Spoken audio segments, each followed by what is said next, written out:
Nous voilà pour la troisième partie. Nous sommes pour l'instant donc avec un sol carrelé à peu près propre, mais très plat. Pour changer cela, nous allons donc retourner sous GIMP pour créer ce que l'on appelle une heightmap, donc qui va aider l'ordinateur à comprendre les hauteurs d'une texture. Sachant que pour lui, ce qui va être en blanc va être au plus haut et ce qui va être noir au plus bas. Donc là par exemple, pour notre texture de carrelage, nous allons commencer par créer un nouveau calque qui va être blanc. Donc pour cela, simplement le remplir de blanc. Voilà. Nous allons reprendre notre visuel pour donc l'avoir sous les yeux, créer un nouveau calque. Et là, on va pouvoir dessiner exactement les endroits où on veut qu'il y ait du relief, donc des creux. Pour cela, donc on va simplement dessiner comme cela, hein, mais tous les creux, donc principalement ces axes-là,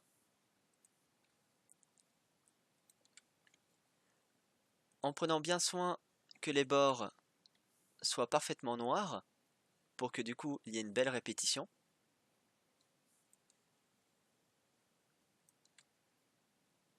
Comme par exemple ici, je ne suis pas allé assez loin dans le bord. Ensuite, on zoome un petit peu pour vérifier. Et on va pouvoir y aller un petit peu plus en détail. Plus on passera de temps sur une heightmap, plus elle sera de qualité. Par exemple, pour l'instant, j'utilise que du noir et du blanc, mais nous pouvons utiliser toute la variation de couleurs, du coup entre le blanc et le noir, toutes les teintes de gris, pour lui indiquer différents niveaux, du coup de différentes hauteurs. Par exemple, ces coins-là, ici, je pourrais très bien les mettre en gris plus clair, parce que du coup ils sont un petit peu moins enfoncés que les plus enfoncés des bords. Mais là pour le moment, je vais vous faire quelque chose d'assez simple, assez rapide, pour que vous voyez du coup ce que cela apporte.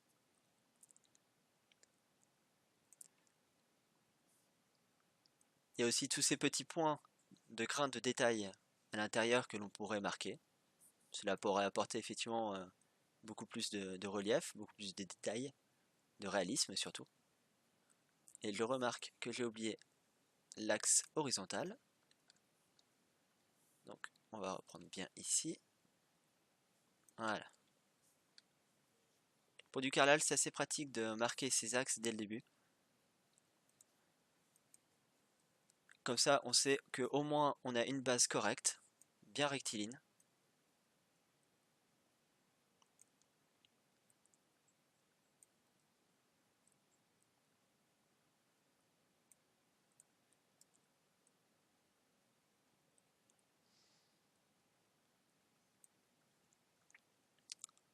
Hop, bien en noir. Donc après, effectivement, comme je vous disais, euh, on va appliquer cette nouvelle texture, donc qui sera blanche et noire, au glossy, pour que seulement les endroits du coup en hauteur brillent, reflètent la lumière. Il est naturel que pour un carrelage non mouillé, même mouillé je pense, du coup le carrelage en lui-même brille beaucoup plus que les interstices entre les carrelages. Surtout ce qui est du coup assez abîmé comme cela. Normalement, ça reflète la lumière d'une manière totalement différente. Voilà, on va passer assez rapidement. Mais du coup, on va appliquer aussi cette texture à la diffuse, qui elle du coup la comprendra comme étant un creux et donc mettra en plus sombre ces endroits-là.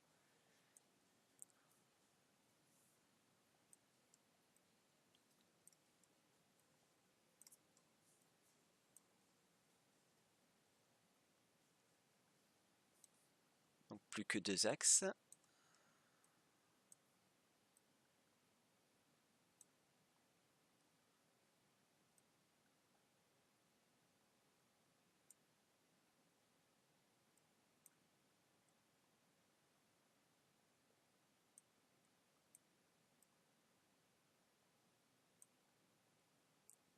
Voilà. C'est rapide, mais ce sera satisfaisant pour le moment, pour le détail que l'on souhaite. Pour ce tutoriel en tout cas.